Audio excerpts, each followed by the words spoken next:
dafa am sama benn xarit bu ma doon waxtaanal bi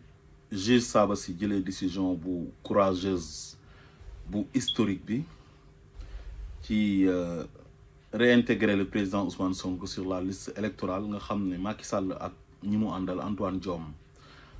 ak Ismaïla Madior Fall ñoo def seen yëfu maa tey seen yëfu bandi seen yëfu vëyu retirer le président Ousmane Sonko sur la liste électorale mu nekk loo xam ne c'est illégal comme ni ko yàgg Macky Sall di yàgg defee mu nekk mbaaxu maamam comme lu yàlla waxoon ne que dë bi aali firawna wallazina min qablihim kazzabu bi ayatina lii mbaaxu maamu waa kër firawna la ci weddi kawteefu yàlla yi di aaya yàlla yi waaye Macky Sall ku ko xam jalgati nga ko xamee ku ko xam jaay doole nga ko xamee ndax Macky Sall avant muy nekk président de la République sax dem na Fatick def lu kenn mës a def Sénégal voté sans carte d'identité jaay doole dajji isoloir bi ñëw voté par force dem yoonam en étant premier ministre Ablaye Wade moment boobu la ko waroon a dàq te nekk nit koo xam ne sax Sénégalais dañ ko waroon a fal ndax loolu mu def ñaawteef boobu mu def bi ñu ko falee tamit loolu la continuer jaay doole dóore tëje xamul négociation léegi sama xarit bi na ma est-ce que décision wu juge bi état bi dina ko respecter parce que Macky Sall la ñu amal affaire mën nañoo dem ba ministère de l'intérieur ñu joxewaat ay instructions comme ni ñu ko defee woon rek ne leen bu leen ko jox dara bu ay dafe ñëwee ànd ak huissier de justice bu leen ko jox tous respecté wuñu ay décision justice ma ne ko loolu kañ yàgg na am Sénégal ñàkk respecté décision justice ma ne ko loolu mën na nekk de ndax Macky Sall faalewul yoon moom yoon lenn rek la koy doyee xeex ak ay adversaire politique am parce que amul argument Macky amul argument politique Macky boo ko sonalee ci wàllu xam-xam moom lu muy njëkk a def mooy dem uuti ay président cours et tribunaux yam nommé leen ay procureur am ak ay juge d'instruction pour ñu ñëw daaneel la moom noonu rek lay xeexee utiliser police gendarmerie teg fa ay voyous ñu jiite ko ñuy def répression ci kaw nit ñi di dóore di torturer loolu rek la Macky Sall xam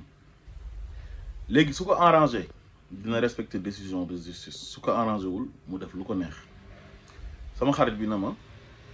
Macky Sall kat bi muy annoncé ne moom du nekk candidat dafa wax ne je vais exécuter les décisions de justice ma ne ko je vais exécuter les décisions de justice boobu mu wax Ousmane Sonko moo taxoon muy wax te gis nga bi mu defee discours ba pare song na Ousmane Sonko fexe na ba jàpp na ko tas parti ba loolu rek moo taxoon mu koy wax mais je vais exécuter les décisions de la justice Macky Sall gëmul justice gëmul démocratie du républicain du nit ku baax nit ku bon la xol bi baaxul maanaam ñun daal suñu erreur Sénégal mooy le fait que ñu tànn xeetu doomi aadama bu mel ni Macky Sall di ko jox nguur gi loolu moom erreur la te xam naa ne ça va jamais se reproduire te plus mauvais que Macky Sall moom dootul amati on peut plus avoir pire que Macky Sall loolu moom mëntu la nekk ba bay àdduna bi di tukkee donc moom nag mu bëgg a sukkandiku ci waxu Macky Sall googu gëm ne Ayib Daffé bu delloo DGE direction générale des élections dinañ ko jox fiche de parrainage bu président Ousmane Sonko moom ci loolu la sukkandiku nee na ma ne ko parrainage bi lan la ci CEDEAO waxoon mu ne ma parrainage bi de CEDEAO dafa waxoon ne nañ ko annuler parce que dëppoowul ak démocratie te dafay dévoiler secret de vote te dafay xañ nit ñi seen àq ak seen yelleef Macky Sall lan la waxoon dindiwuma ko nous sommes un pays souverain ma tegal ko ci ne ko Macky Sall bi muy dem di daaneel Yaya Jammeh di ko song parce que moom dafa ragal Yaya Jammeh xamoon na ne moo Yaya Jammeh mënuñoo bokk nekk foofu noonu Sénégal ak Gambie parce que Gambie ci biir Sénégal la nekk soo amee président bu mel ni Yaya Jammeh daf lay sonal te Macky Sall moom tapet la moom lenn rek la man justice lay utiliser police gendarmerie te mënul intervenir ci dëkku jàmbur police ak gendarmerie léegi mu am benn occasion dem waa CEDEAO defal ko résolution mu indi kayit boobu jël armée sénégalaise ak armée CEDEAO bi ñu ànd dem na dañuy déloger ci Yaya Jammeh loolu respecté woon na ko décision CEDEAO boobu noonu. CEDEAO tamit defoon na fi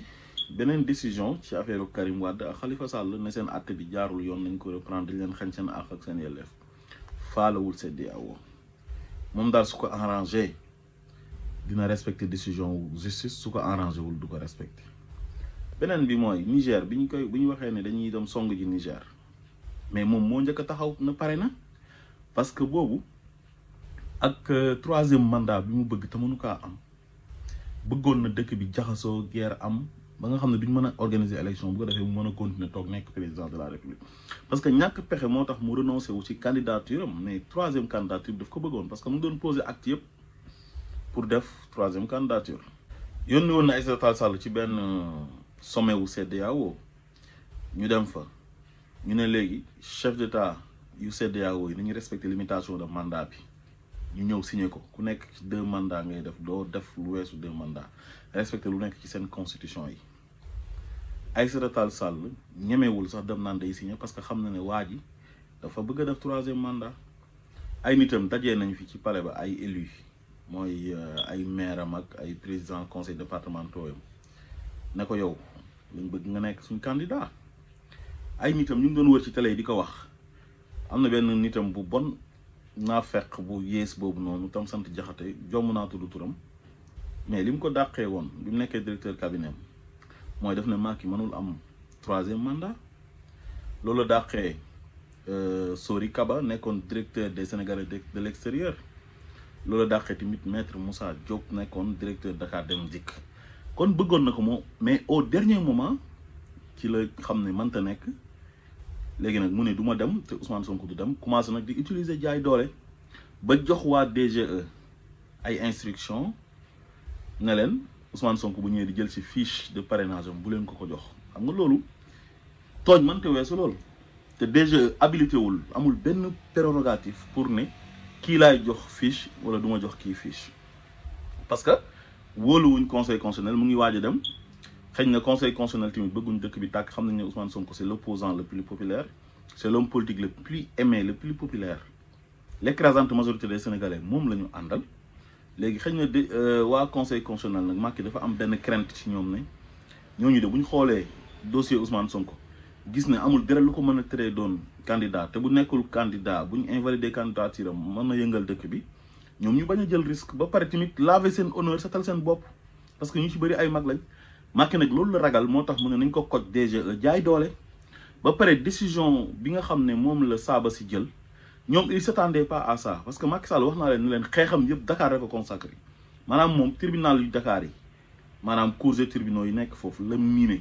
teg fa ay nitam contre ses adversaires politiques mais mosul xalaat ne dina am contentieux dans les régions ak ki nga xam ne moom mooy le président Ousmane Sonko. léegi nag nañu xaar ba xam ndax waa DGE dinañu respecter décision justice bi wala déet décision juge Sabassi voilà loolu rek la ñuy xaar. sama xarit bi ne ma def nañu recours waaye le recours n'est pas suspensif Ousmane Sonko bu yónni waatee Ayib Daffé DGE dañ ko war a jox fiche de parrainage am ba pare dañ ko war a dugalaat ci liste bi parce que décision justice la mën na ko Macky Sall yoonam nekkul ci yooyu. fu mu nekk nii forcing lay def maanaam Macky moo am benn bëgg-bëgg boobu mooy lan Ousmane Sonko du fi nekkee candidat man nekkuma candidat waaye Ousmane Sonko du fi nekk candidat ba pare mu xam ne Ousmane Sonko su nekkee candidat dafay gagné léegi nag soxor ak bon ak iñaan ak ñàkk yéene Ousmane Sonko présidence de la République ñu ne Ousmane Sonko mooy président du Sénégal loolu nee na moom jaral na ko lu nekk xam nga kon loolu soxor la. ak yàpp sénégalais yi nga xam ne l'écrasante majorité bi dañoo bëgg Ousmane Sonko choisir ko ne kii moom lañ bëgg a tànn daf ko président ba sénégalais yëpp xam nañ ko ñëpp a ko xam léegi nag mu ne moom ak groupe bu mu àndal groupe bu ndaw boobu ñoom ñooy xañ sénégalais yi ki ñu bëgg moo tax nag moo bëgg a profité ci occasion bi pour wax sénégalais yi ne leen benn minorité un groupuscule waru leen a nangu ñu leen di xañ li ngeen bëgg ñun waruñoo nangu loolu dañoo war a taxaw takku jàkkaarloo ak ñoom maanaam su ñuy wax jàkkaarloo ak ñoom wala ñuy wax xeex jubluwuñ ci ay xeex ay violence violence bi Macky Sall moom moo ko doon oote ba tax violence am ci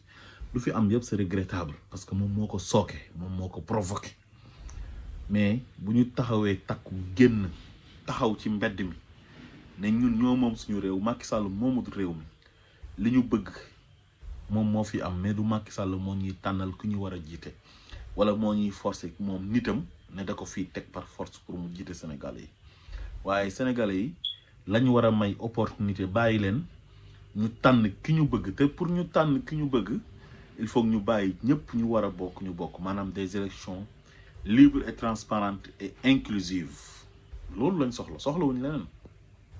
waaye daal sama xarit bi nga xam ne mooy sukkandiku ci ay waxu Macky Sall naan ay je vais exécuter la décision de la justice Macky bi mu koy wax loolu taxut muy wax boppam taxut muy wax président Ousmane Sonko la doon annoncé na dina ko song te gis nga bi mu ko songee yàlla def na nag jàpp na ko te loolu moo nekkoon son plus grand rêve depuis 2021 ba léegi mu ngi ut ay pexe ne ñu mu mënti def dina anéantir le président Ousmane Sonko dina ko jàpp dina ko tëj ci kaso ba Sénégalais yëpp xam li xew mu jaral ko mu dem uti ay armes de répression jaral ko ay nit di dee mu ne du bàyyi maanaam Yérim Seck bi mu génnee woon télé Sen TV wax ne nañ rey 90% des Sénégalais pour jàpp Ousmane Sonko loolu c'est pas anodin quoi du loo xam ne dafa jékki-jékki rek wax ko nii parce que ñoom seen mafia la ñu amee seen ay journalistes seen ay sëriñ seen ay magistrats seen ay politiciens yu bon seen ay communicateurs traditionnels seen ay nit ñu influents yu nekk Sénégal yëpp dañ doon dajee contre le président Ousmane Sonko xool nañ lañ koy xeexee donc kon Yérim Seck bu demee ba wax loolu ñu gis Macky Sall li ko xeex bi jaraloon ba mu fàtte Sénégal dund gi di cher courant bi cher xale yi di dugg gaal di dee xale yi di dem ay microgras Macky yoonam nekk ci contrôlé tul dëkk benn objectif rek la amoon mooy Ousmane Sonko ba ku muy nommé sax sur la base de ànd xeex Ousmane Sonko da lay nommé moo xam ministre de l'intérieur ministre de la justice procureur juge d'instruction ah moo xam ku manti doon ci administration foo xam ne yow mën nga faa xañ Ousmane Sonko ak yelleef rek moom dalay fal même ba ci ministre yu mujjee fal ay ñoom Pape Malick Ndour boo yooyu noonu pour saaga Ousmane Sonko ay ñoom Mame Mbaye Niang mu delloo si waat leen ci gouvernement bi ay Abdou Karim Fofana loolu yëpp pour Ousmane Sonko la loolu yëpp c'était pour Ousmane Sonko maanaam Macky Sall mujj gi gouverner tout le Sénégal moom da doon gouverner pour anéantir Ousmane Sonko utiliser les moyens de l'État pour ñu koy jàppale ci loolu rek la doon liggéey kon Sénégal defe naa ne ci danger bu ñu nekk sax ñoom xamuñ ko quoi.